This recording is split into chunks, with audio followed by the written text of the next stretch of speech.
அடுத்து கருத்தரங்கம் திருமிகு வேல்முருகன் அவர்கள் தலைமை தாங்க தோழர் உதயன் அவர்கள் சிறப்புரையாற்றுவார்கள். ஐயா திரு வேல்முருகன் அவர்கள் தலைமை பொறுப்பேற்க வந்து தமது தலைமை உரையை தருமாறு வேண்டுகின்றோம்.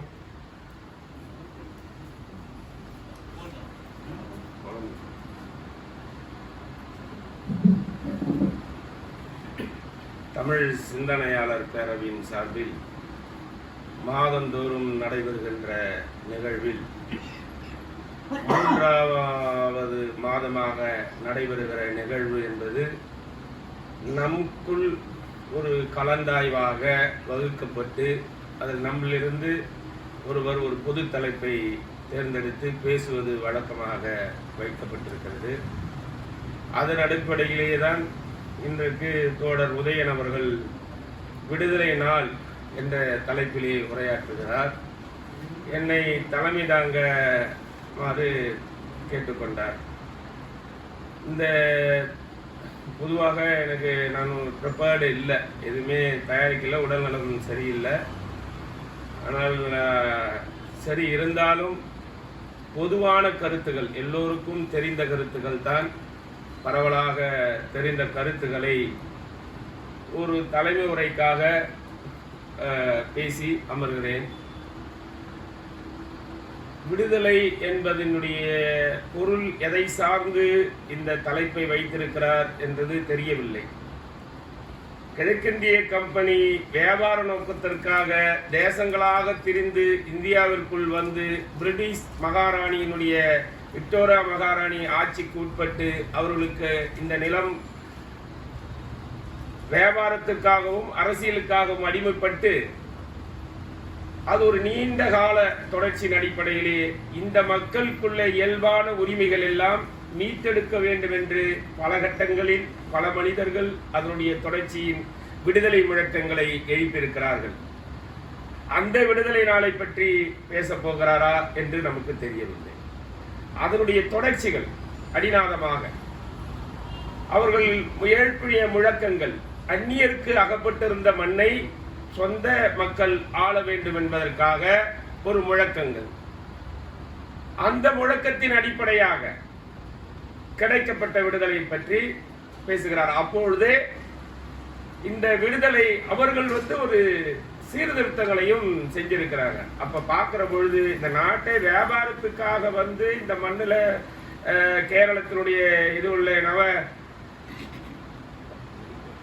பொருட்கள், நறுமணப் பொருட்களை எல்லாம் அவர்கள் அதை கடுகு, அந்த மிளகு, இந்த மாதிரி பட்டை, லவங்கம், இது போல விடயங்களை எல்லாம் ஏற்றுமதிக்காக வந்து அதுக்கப்புறம் அவர்களுடைய வணிகத்தை இங்கே பெருக்கினாலும், இந்த பொருட்களை அவர்கள் அன்னைய நாட்டுக்கு ஏற்படுத்தினாலும், இங்கு முதலீடுகள் செய்து தொழில் வணிகத்தை பெருக்கினாலும், அப்போ இங்க மக்களுடைய மனநிலையை அவர்கள் உள்வாங்கி ஒரு சிறு சீர்திருத்தங்களை செய்கிறார்கள்.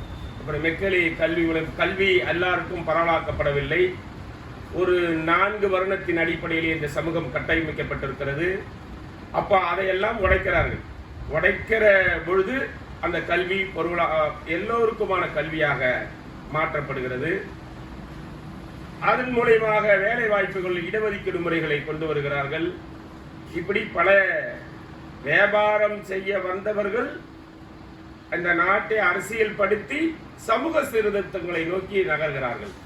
அந்த சமூக சீர்திருத்தங்களை நோக்கி நகர்கிற பொழுது பெரியார் அந்த முழக்கங்களை எல்லாம் அவரும் வைக்கிற பொழுது அதுதான் இவர்கள் இந்த விடுதலை நாளை கருப்பு தினம் என்று பெரியாருடைய பார்வையிலே கொண்டாடப்பட்டது.